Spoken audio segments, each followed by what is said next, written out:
D G NLC थे major general Zaheer, उन्होंने NLC headquarter visit किया, उन्होंने कराची में उन्होंने बताया कि सर ये हो रहा है, यहाँ ऑयल चोरी हो रहा है रोजाना 2 करोड़ का।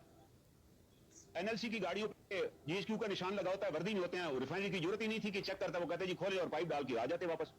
उसने कैलकुलेट किया तो पता चला 2 करोड़ की रोजाना ऑयल की चोरी हो रही है। उस मेजर साहब ने जाके रेड किया, उन्हें बंदे अरेस्ट किए इंटीरियर सीन में जहां जहां उनकी गाड़ियां खड़ी होती थी, और सारे बंदे अरेस्ट करके उन्हें एफआईआर दर्ज कराई।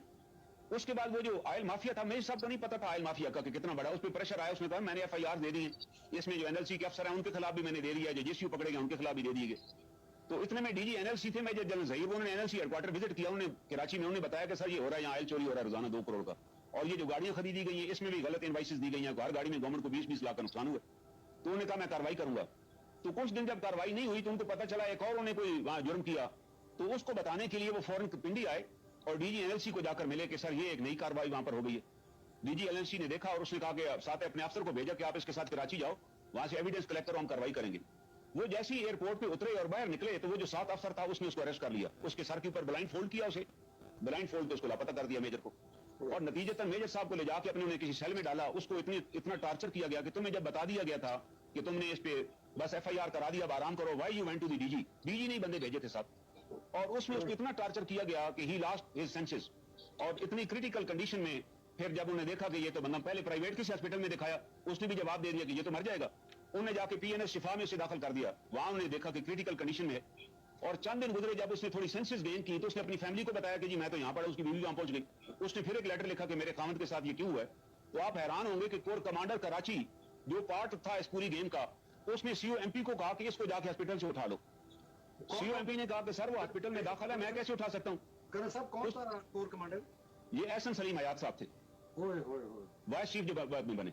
अब सीओएमपी बड़ा कानूनी आदमी था, उसने कहा जी मैं ऐसे तो नहीं उठाऊंगा, मुझे रिटर्न ऑर्डर दें। तो कोर हेडक्वार्टर ने रिटर्न ऑर्डर दिया कि पिकअप दी अफसर, उसको वहां से रिसीव करो। वो गया वहां पे, उसने डॉक्टर ने एहतजाज किया, उसने कहा सर आप जो इसकी इंस्ट्रक्शन देना चाहते हैं वो लिख कर दे दें, हम इसका खुद ट्रीटमेंट कराएंगे। वो हॉस्पिटल से फिर उठा कर ले गए और एमपी की किसी बैरक में जाके डाल दी विदाउट एनी ट्रीटमेंट।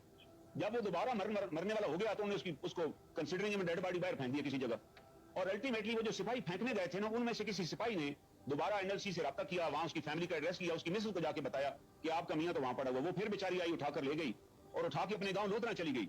उसने वहां जाकर उसका ट्रीटमेंट करवाया, और जब वो बेचारा रिकवर हुआ, अभी तक ही वजह ने शॉक, उसने कहा जी फौज फौरन रिस्पॉन्ड करेगी। जैसे ही रिकवर हुआ उसने फिर दोबारा आर्मी चीफ और अपने इसको खत लिखा एजी को कि जनाब मेरे साथ ये सलूक हुआ और मैं घर में मर रहा हूं।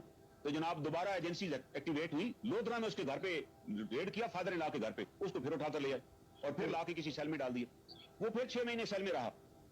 फिर एहसन सलीम हयात साहब by that time vice chief बन गए, उनको सारा केस पुटअप हुआ, साथ इंक्वायरी रिपोर्ट भी पुटअप हुई कि ये 8 अफसर हैं, जो और भी 8 अफसर, इनका सबका कोर्ट मार्शल किया जाए।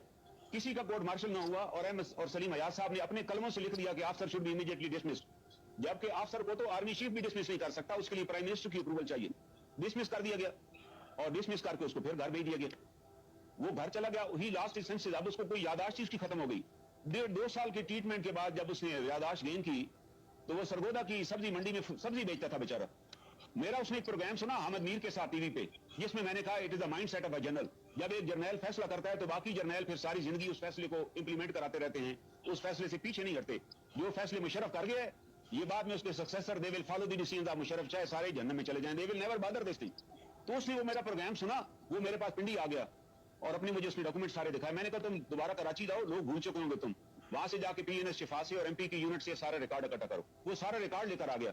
मैंने यहाँ 2015 में रिट दायर की, और वो जस्टिस एक जस्टिस उस जमाने में जस्टिस जफरुल्लाह खान खाकवानी साहब, वो 9 बजे सुबह आते थे, वो 9:30 बजे अंदर से कोर्ट से निकले चैम्बर से, उन्हें पूरी मेरी पिटीशन पढ़ी और पढ़ के बड़े हैरान हुए कि दिस इज हैपनिंग, ये सर्विंग अफसर के साथ यार ये सलूक हो गया। मैं सर डॉक्यूमेंट लगे हुए, उन्हें फौरन नोटिस जारी किया कि इनसे कमेंट्स मांगे कि जवाब जमा कराएं। आप अंदाजा लगाएं जफरुल्लाह खाकवानी साहब को चंद महीने बाद नॉट कंफर्म करके घर भेज दिया गया। और इसलिए घर भेजा गया कि यार आपने क्या जरूरी आपको नोटिस जारी करने की, आप कह देते कि यार आप 3 साल बाद आप आए, मैं केस ही नहीं सुनता।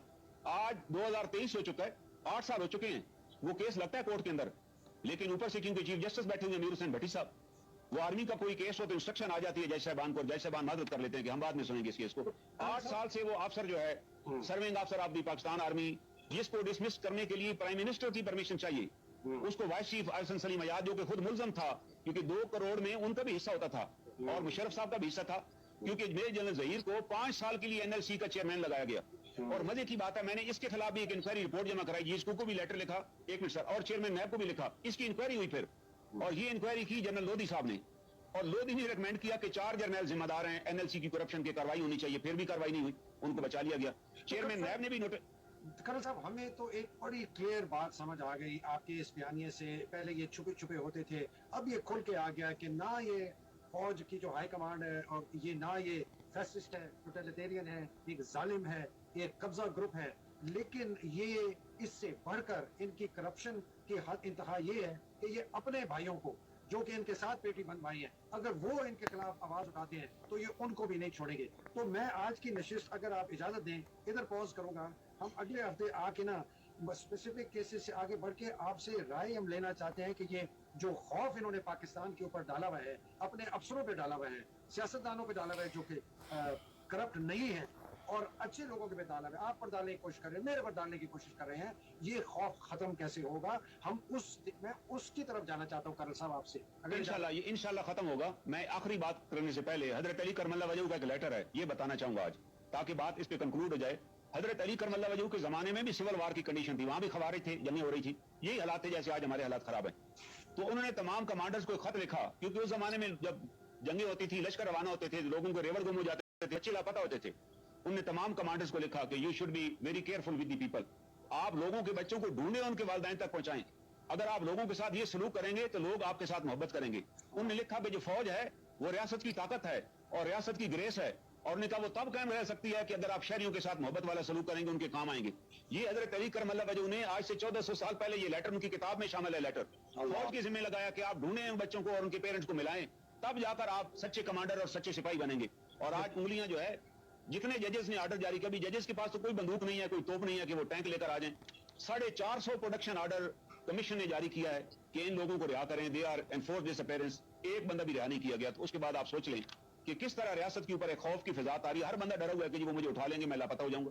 کرنل صاحب یہ وہ المیہ ہے، لیکن یہ خوف ختم ہو جائے گا، ہو گیا ابھی تقریباً، آپ یاد رکھیے یہ ختم ہو جائے گا انشاءاللہ۔ نیکسٹ پیج ہم کریں گے اس پہ۔ تو آپ نے بڑے زبردست آپ نے بتائی بات، ہم اسی فکرے سے شروع کریں گے اگلی نشست میں انشاءاللہ۔ خوف کیسے ختم ہوگا۔ کرنل انعام الرحیم صاحب بہت بہت شکریہ، بڑے زبردست مجاہد ہیں، آپ حق کی بات کرتے ہیں، بالکل صاحب۔ ناظرین آپ نے کرنل انعام الرحیم بہت شکریہ کرنل صاحب آنے کا، آپ نے ان کا سنا۔